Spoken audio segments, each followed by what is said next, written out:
Une ville, Terrasson. Une rue, Cournary, Charles de Gaulle, Jean Jaurès.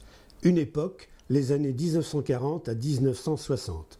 Nous avons rencontré 3 Terrassonnais pour recueillir des bribes de vie, des histoires personnelles, certains moments heureux, d'autres plus tragiques, qui ont marqué la cité au milieu du XXe siècle.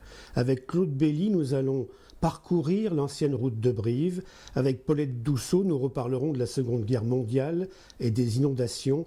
Avec Bernard Bouteau, quelques souvenirs de la rue Cournary. Des histoires, une ville, Terrasson, une rue, l'avenue Charles de Gaulle, une personne, Claude Belly. Une époque, c'est juste après la Seconde Guerre mondiale, les années 50-60, que l'on revit aujourd'hui. Claude Belly, parlez-nous tout d'abord de l'arrivée de votre famille ici, avenue Charles de Gaulle. Ma famille maternelle, donc, puisque c'est la famille Duret, ma famille est arrivée en 1936 et nous sommes restés sur la route de Brive jusqu'en 1959, donc juste avant les inondations de 1960. Voilà, nous sommes. Je suis né dans la maison qui est derrière nous, sur cette route de Brive. Cette époque, Claude Belly, vous a tellement marqué que vous avez cherché par la suite à retrouver des gens qui ont vécu, qui ont pu raconter cette histoire, ces histoires. Et vous avez rassemblé toutes ces informations dans un seul document. Dans un seul document, la route de Brive, donc j'ai fait le côté falaise du Malpas et j'ai fait aussi le côté Vézère pour essayer de retrouver, grâce aux personnes qui sont encore sur place là, quelques souvenirs et surtout retrouver des noms de famille et également des commerces, puisque c'était une rue très commerçante avant l'ouverture du pont de l'Europe en 1977. C'était la rue commerçante de Terrasson, c'était le grand passage, c'était sur cette route de Brive. Qu'est-ce que l'on trouvait comme commerce à cette époque-là, années 50, 60 ? Nous avions déjà, en rentrant sur Terrasson, nous avions un garage. C'était le garage Soré. Et nous avions à côté une carrosserie qui a perduré d'ailleurs, puisque les enfants de Lacroix et Couvida ont repris après cette carrosserie pour s'installer en zone industrielle. Nous avions également dans ce quartier un commerce où il y avait beaucoup de passages, c'était chez Monsieur Chouznou. C'était une épicerie qui faisait beaucoup de choses et également il y avait un petit bar qui était assez fréquenté, pas très grand, mais il y a beaucoup de souvenirs à raconter sur ce petit bar. Un épicier en gros, la maison Jugé-Bouchard, et également un boulanger. Un boulanger, c'était Monsieur Orliaguet qui était boulanger sur la route de Brive. Et en descendant toujours cette avenue commerçante, l'hôtel-restaurant de chez Léry, qui était juste en face l'horlogerie de chez Huguetot. Cette avenue donc comportait également notre boulanger-pâtissier, renommé lui aussi, c'était la maison Pêcheron. Et en face de chez Pêcheron, où se situe actuellement le bureau de la Caisse d'assurance maladie, c'était un dépôt de graines de chez Bonimont qui a été tenu après par monsieur Bierne, Raymond. À côté de chez Pêcheron, la boucherie-charcuterie Couloumi, dont tout Terrasson parlait, et notamment de sa fabrication des boudins. Pour nous, Terrassonnais, c'était les gogues de chez Couloumi. Un peu plus bas, le forgeron Pascal, donc, et l'on arrivait à la Pomme d'Or. La Pomme d'Or avec Monsieur Lafitte, dit Fitou, la Pomme d'Or qui recevait le bar au rez-de-chaussée, également un dancing qui se faisait au premier étage. Une anecdote que j'avais citée sur les commentaires de la route de Brive et qui m'avait été rapportée par Monsieur Jeannot Vézine, c'est lorsque Joséphine Baker, c'était juste après la guerre, s'était arrêtée donc à la station-service, au garage Soré-Vézine, pour faire le plein d'essence. Elle était dans une Jeep, se souvient-il, dans une Jeep et en tenue militaire. Et il y avait un commerçant qui affichait les résultats du Tour de France. Effectivement, donc où Joséphine Baker s'était arrêtée, monsieur Vézine, donc qui avait, lui, à cette époque-là, il avait déjà un poste TSF et bien sûr passionné de cyclisme, disposait d'une grande ardoise le soir à l'arrivée des étapes du Tour de France, où il nous indiquait à la craie, je le revois très bien cette ardoise, où nous indiquait l'arrivée des coureurs de chaque étape du Tour de France avec le classement général. Donc on avait les 5 ou 6 premiers et on peut dire qu'on avait pratiquement l'information en direct. Madame Dousseau, pouvez-vous nous dire quels sont vos plus grands souvenirs Tout d'abord, la Première Guerre mondiale. Le souvenir de mon père repartant à la guerre, sa dernière permission, et ensuite entendre les cloches de l'armistice en promenade avec ma maman sur un boulevard de Marseille. On vous avait dit que quand les cloches sonneraient, c'était la fin de la guerre? Absolument. Quand les cloches devaient sonner, c'était la fin de la guerre. J'avais 4 ans à cette époque et je sautais de joie comme tous les gens qui m'entouraient. La Seconde Guerre mondiale, là vous êtes à Terrasson. Et j'avais été à Terrasson depuis quelques mois seulement, depuis 5-6 mois. Je n'étais pas au courant de tout ce qui se passait dans les coteaux environnants. J'ai appris petit à petit à savoir qu'il y avait des maquisards dans les forêts qui nous entouraient, mais je n'étais pas au courant de tout. J'étais exactement là, de rue Jean Jaurès, mais pas dans le même immeuble, puisque l'immeuble a été démoli, a été brûlé. On nous a interrogés, bien entendu, parce que notre couloir était mitoyen avec celui de M. Rouby, qui était chef de la résistance. Mon mari, qui avait été prévenu par un employé de la mairie de ne pas redescendre chez lui parce que les Allemands nous interrogeaient à ce moment-là.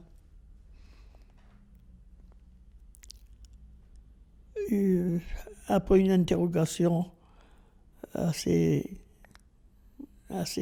difficile à supporter, ils nous ont dit, ils nous ont fait rasseoir. Ma belle-sœur avait discrètement enlevé un couvert avant qu'il rentre, parce que mon mari n'était pas revenu. Il s'est caché dans les ateliers que nous avions dans la rue Jean Jaurès, un peu plus haut. Et nous nous sommes mis à table, toutes les trois. Il y avait ma belle-mère, ma belle-sœur et moi. Quelques minutes après, un Allemand est rentré, mais il parlait bien français. Il avait dit à ma belle-sœur le matin, belle menteuse, parce qu'elle me disait qu'on était au courant de rien, belle menteuse. Alors on n'emmenait pas d'argent, nous devant notre table, à table. Il y a un peu de fumée, mais c'est rien pour l'instant. Pensez-vous, à côté, il y avait des bouteilles de gaz, il y avait... Tout s'est embrasé en même temps. Nous sommes sortis avec ce que nous avions sur le dos. Madame Douceau, quels sont vos souvenirs institutrices? Je n'ai que de bons souvenirs. Depuis ma carrière jusqu'à la fin, de très bons souvenirs. Alors vous êtes passé par où? La Chapelle-Mouret, je crois. Je suis passé par la... Oui, j'avais quitté un poste à Marseille où j'étais sur la Corniche et j'ai retrouvé la Corniche, on voit le Château d'If, on voit la Méditerranée. Quand j'ai repris, parce que je me suis arrêté 10 ans pour aider mon mari dans son commerce, quand j'ai repris, on m'a fait faire des suppléances, j'étais titulaire pour ça, et je suis parti à la Chapelle-Mouret, une école où il y avait 7 élèves. Il y avait 3 familles qui habitaient autour de l'école. Et j'avoue que j'ai été accueilli. Je faisais qu'un remplacement, mais c'était la bonne maison, les bonnes maisons autour de moi. Et après, vous êtes revenu? Et pour les voyages, j'avais une voiture, une 4 chevaux, avec des pneus dans lesquels on nous mettait des bandes pour les protéger, parce qu'on ne trouvait pas de pneus à acheter. Les routes n'étaient pas goudronnées, c'était de la pierre blanche. Et il y avait des troupeaux de vaches qui se promenaient sur les routes en même temps que ma 4 chevaux. Hein? J'ai crevé 5 fois dans la même journée. Les pneus 5 fois dans la même journée. La première fois que j'ai changé la roue, je n'emmenais pas large parce que j'avais peur que la roue... Je n'avais pas assez serré les boulons. Voilà. Et après la Chapelle-Mouret, vous étiez... Après, je suis allé à Azera, je suis allé à Batfol 2 ans, 5 ans au Lardin, et petit à petit, j'ai pu me rapprocher de Terrasson parce qu'il n'y avait pas de poste libre. Il y a eu les inondations en 60. On nous a mis au cinéma. On nous a fait une place au cinéma. C'était à une école maternelle à ce moment-là. Alors je crois que vous avez un souvenir des inondations où votre mari est arrivé en bateau. Oui. Un bateau des Américains, un bateau américain, amphibie, et il est monté par le balcon. C'est-à-dire que l'eau arrivait au niveau des feux rouges.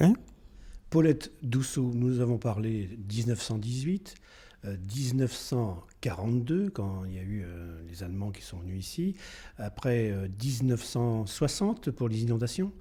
Mais alors, quel âge avez-vous? J'ai commencé ma 100e année depuis le mois d'août de cette année, 2013. J'ai 99 ans, quoi. Je ne réalise pas que j'ai cet âge. Je me force pour beaucoup de choses, beaucoup de choses. Mais j'essaie de voir toujours le bon côté de ce qui va mal. C'est tout. Je n'ai pas d'autre recette. J'ai toujours été très tolérante. Voilà. Je souhaiterais que les jeunes continuent dans ce sens-là. Début des années 50, rue Cournary à Terrasson, Bernard Bouteau, vous étiez enfant. Quel souvenir avez-vous de cette époque? Eh bien oui, j'étais enfant. Je suis né au-dessus du magasin de mes parents en 1943. Et bien sûr, je me suis élevé sur la place. C'est là où j'ai appris à courir, à jouer au ballon, à faire du vélo. Et on était toute une bande de copains. Et c'était à l'époque la bascule, la place de la bascule. Parce qu'il y avait une bascule. Parce qu'il y avait une bascule, un octroi. Et là-dessus, c'était notre repère. On pouvait monter dessus sur le toit. Il y avait des briques, on pouvait monter. Et là, on dominait, on avait l'impression de dominer la rue Cournary. C'était à cette époque-là vraiment le centre de Terrasson. Il y avait beaucoup de commerces. Les gens, le soir, se retrouvaient sur les chaises, racontaient, blaguaient leur journée. Non, c'était sympathique. Et nous, les enfants, on jouait. Qu'y avait-il comme commerce? Il y avait une station-service? Ça a été fait en 56-57, où il y a eu cette station-service Caltex, qui a été faite par le maire, M. Rouby, qui disait qu'il fallait avoir un point d'essence dans Terrasson, sinon il fallait qu'on aille vraiment à la sortie de Terrasson. Et ça a rendu bien sûr des services pendant un bon moment. Il y avait l'épicerie Foucault, à côté le magasin d'Elmas Tissu, qui était un grand magasin, à côté la bijouterie Bouteau, donc de mes parents, à côté la boucherie de chez Narjou, à côté le magasin de chez Deltel. Tout de suite à côté, à l'époque, il y avait un bistrot chez Borin. En face, il y avait bien sûr une pharmacie qui existe toujours. Ensuite, il y avait le café qui était tenu par chez Debat. Ça, c'est donc cette partie-là, vous voyez. Et après, derrière sur la place, il y avait les maisons d'habitation.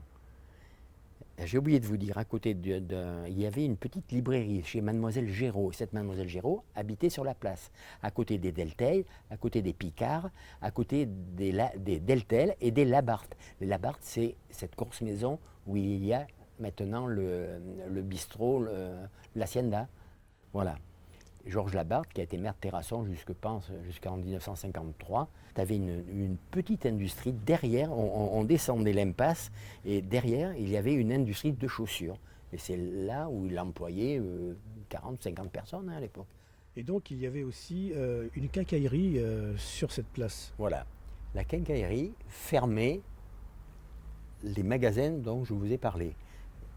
La quincaillerie partait donc de l'Hacienda, donc de l'impasse qui descendait, et elle faisait tout l'angle et fermait toute la place. Alors là, c'était une quincaillerie vraiment importante chez Dousseau. Charbon, bois, fer, plus toute la quincaillerie qu'on trouvait au détail à l'époque. Comme les clous. Les clous, alors ça s'achetait au kilo, ça. Vous avez besoin de 2 clous, vous prenez 2 clous. Et votre père, c'était la bijouterie Non. qui faisait venir du monde un petit peu de partout. Voilà, mon père était donc horloger de l'école nationale de Cluse.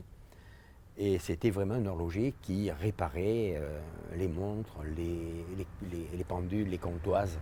Il fabriquait les pièces par lui-même. Et moi, j'ai connu à la maison jusqu'à 10 ouvriers.